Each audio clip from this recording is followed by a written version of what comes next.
ধ্রুব রাঠি। আজকে আমরা জানবো এই ধ্রুব রাঠি কিভাবে এত সাকসেস হলো, সে ইউটিউবে কিভাবে এত কনসিস্টেন্সির সাথে কাজ করে এসেছে।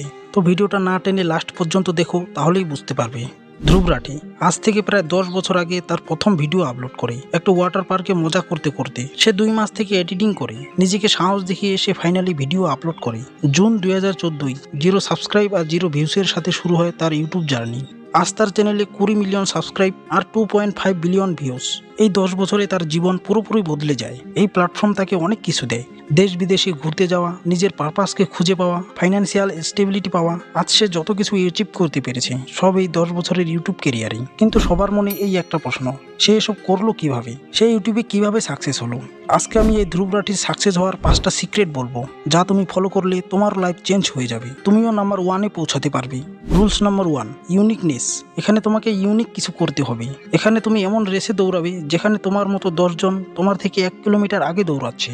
তোমার এমন রেস জেতা খুবই কঠিন, কিন্তু যদি তুমি এমন রেসে দৌড়াও যেখানে তুমি ছাড়া আর কেউ নেই, তাহলে তুমি সবসময় ফার্স্ট হবে। এজন্য তোমাকে কিছু ইউনিক করতে হবে। Rules number 2, be valuable. যদি তুমি এমন কিছু করছো যা মার্কেটে কোনো ভ্যালু নেই, লোক সেটা পছন্দ করে না। লোকের তরফ থেকে ডিমান্ড তখনই আসে যখন লোক সেটাতে ভ্যালু পায়। যেমন কমেডি ভিডিওতে তোমাকে ভ্যালু হিসেবে এন্টারটেনমেন্ট দেয়, ধ্রুব রাঠির ভিডিওতে তুমি কি ভ্যালু পাও সেটা হচ্ছে নলেজ আর এডুকেশন। আর যত বড় সাকসেসফুল ইউটিউবার, অ্যাক্টর, বিজনেসম্যান, তারা সবাই তোমাকে ইউনিকনেস প্লাস ভ্যালু দেয়। এজন্য তুমি যেটা করছো সেটাতে তোমাকে ভ্যালু দিতে হবে। Rules number 3, be authentics. তুমি যেটা করছো তোমার সেটা নিজের অরিজিনাল হতে হবে। ধরো তুমি একটা মার্সিডিজ কিনে ভিডিও বানিয়ে ইউটিউবে আপলোড করলে, খুব ভিউজ আসছে, সেভাবে এটা তো খুব কাজ করছে। সে তখন একের পর এক গাড়ি ভাড়া করে অডিয়েন্সকে দেখাতে লাগে, এগুলো সব আমার গাড়ি। তখন একটা সময় আসে যখন সে রেন্টে গাড়ি ভাড়া করে আর বলে এই গাড়িটা যদি আমার হতো, তখন অডিয়েন্স বুঝতে পারে এখানে আমাদের একটা ফেক লাইফ দেখাচ্ছে। তখন তারা আর তাকে পছন্দ করে না, তার ভিডিও দেখা বন্ধ করে দেয় আর তার ভিউজ ডাউন হতে থাকে। এজন্য তুমি যেটা করবে সেটাই মানুষকে দেখাতে হবে। Rules number 4, quality. তোমাকে কোয়ালিটি দিতে হবে।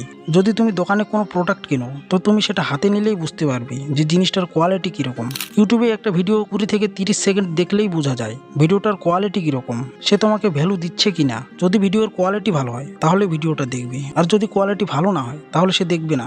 এজন্য তোমাকে যে কোনো জিনিসে কোয়ালিটি দিতে হবে। Rules number 5, B self critical. তোমাকে ইউনিক ভ্যালু দেওয়ার সময় কনস্ট্যান্টলি এটা ভাবতে হবে কিভাবে নিজেকে ইমপ্রুভ করা যায়, কিভাবে নিজেকে নেক্সট লেভেলে নিয়ে যাওয়া যায়। আর নিজেকে ইমপ্রুভ করার জন্য সেলফ ক্রিটিক্যাল হওয়া খুবই জরুরি।